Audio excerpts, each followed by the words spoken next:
ရေပေါ်မှာမြေကြီးတွေဖန်တီးပြီးစိုက်ပျိုးရေးလုပ်တဲ့ဆိုတာကိုခမရယုံပါသလားဒါဟာမော်ဆန်လွန်နဲ့မြန်မာနိုင်ငံအင်းလေးကန်ကအံပွဲမြင်ကွင်းတစ်ခုပဲဖြစ်ပါတယ်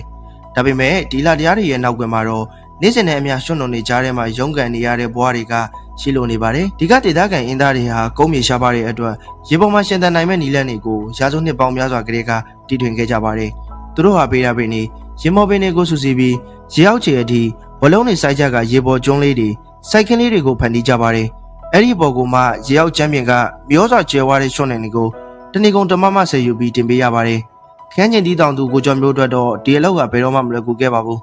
စိုက်ကင်းတွေစတင်လုပ်ပြီးဆိုတာနဲ့သူတို့မှစိုးရိမ်ပုံပန်မှုတွေစတင်ပါပြီအပင်တွေကောင်းကောင်းရှင်သန်နိုင်ပါမလားအသီးတွေရောကောင်းကောင်းတီးပါမလားဆိုတာကိုကြုံမသိနိုင်ပါဘူး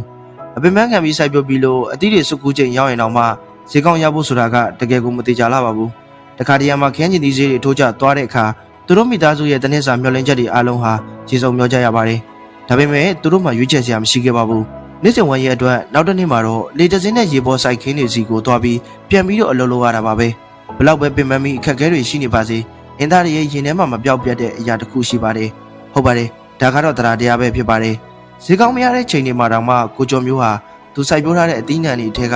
အကောင်းဆုံးတွေကိုရွေးချယ်ပြီးဖုန်ကြီးကျောင်းကိုတွားရောက်လူတန်းလေးရှိပါတယ်ဒါဟာသူတို့ရဲ့ရိုးရှင်းပေမဲ့အင်မတန်မှမမြတ်လာတဲ့ဘဝအနေထိုင်မှုပုံစံပဲဖြစ်ပါတယ်ဘဝရဲ့အမောတွေကိုဘာသာတရားရဲ့အေးချမ်းမှုအောက်မှာဖေပြောင်းတတ်ကြတာဟာအမတန်ဟိုမှရိုးရှင်းပြီးတော့ကောင်းမွန်လာတဲ့ဤစနစ်တစ်ခုပဲဖြစ်ပါတယ်တဘာဝတရားကိုအန်တုပြီးရေပေါ်မှာမယုံကြည်နိုင်လောက်အောင်ကြိုးစားရုန်းကန်နေရတဲ့အင်းလေးကန်ကပြည်သူတွေရဲ့ဘဝကိုခင်ဗျားတို့ကဘယ်လိုခံစားမိပါသလဲခင်ဗျားတို့ရဲ့အမြင်လေးတွေကိုကိုမန့်မှာရေးပေးခဲ့နိုင်ပါတယ်ဒီလိုစိတ်ဝင်စားစရာကောင်းတဲ့နောက်ထပ်ဗီဒီယိုတွေကိုကြည့်ရှုနိုင်ဖို့ကျွန်တော်တို့ရဲ့ channel လေးကို like and subscribe ပြုလုပ်ပေးဖို့မမေ့ပါနဲ့ဟုတ်ကဲ့အားလုံးကိုကျေးဇူးတင်ပါတယ်ခင်ဗျာ